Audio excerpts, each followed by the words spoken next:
Hindi na ako makapag-antay.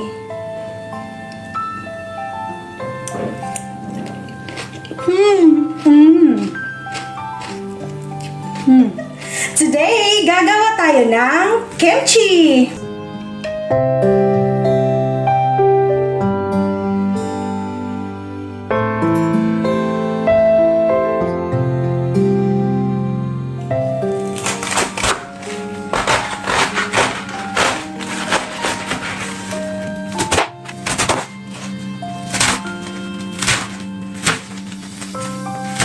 Hugasan lang natin ng cold water yung cabbage natin.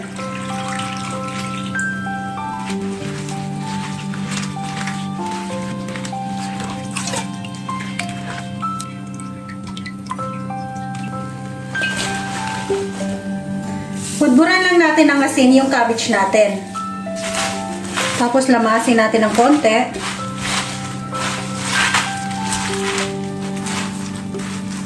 Ayan po, isusok lang natin siya for 1 hour.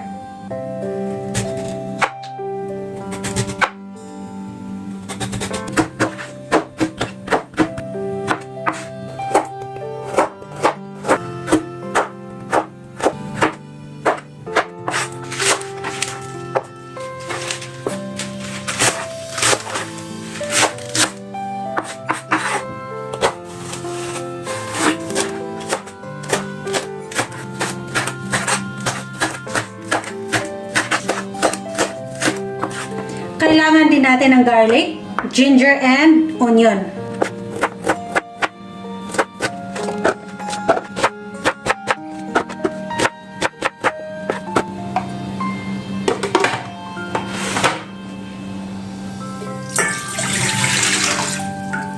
Dito ang gamit ko ay rice flour, pero pwede kayong gumamit ng cornstarch.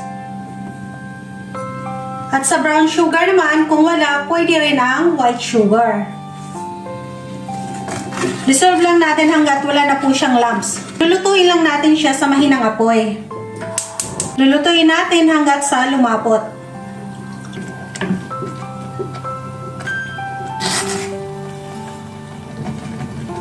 Ayan, para na siyang translucent. Okay na po siya. Patayin na natin yung apoy natin at palamigin natin. Ayan po yung tubig ng ating cabbage. Huhugasan lang natin siya. Siya.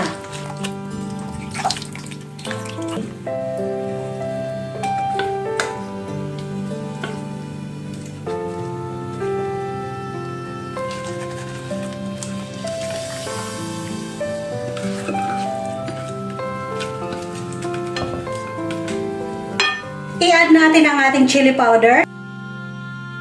Then, maglagay din tayo ng patis. May alamang din tayo.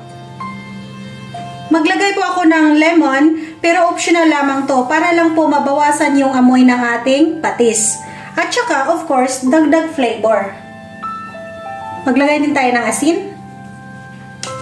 Haluin lang natin. Oh my God, super bango. Ang ganda ng kulay, oh. Pero itong ano na to, measurement na ito, super perfect. Mild lang po ito. Ngayon, i-add na natin yung vegetables natin.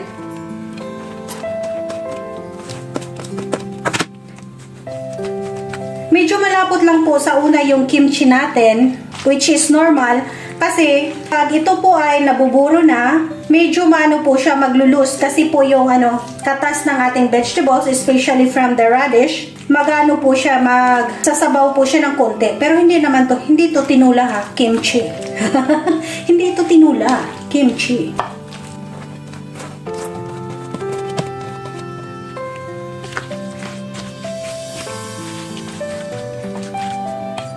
I-add na natin yung cabbage natin.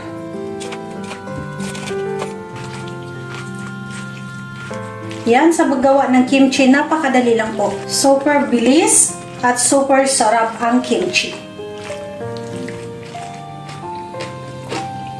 Ang tuwa, sobrang sarap. Kimchi palang ulam na siya.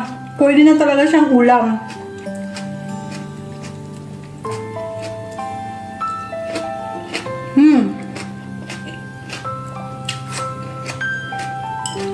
I-check nyo yung description box natin. Nandun po yung kabuuhan nating measurement at iba pang adjustment sa ating recipe.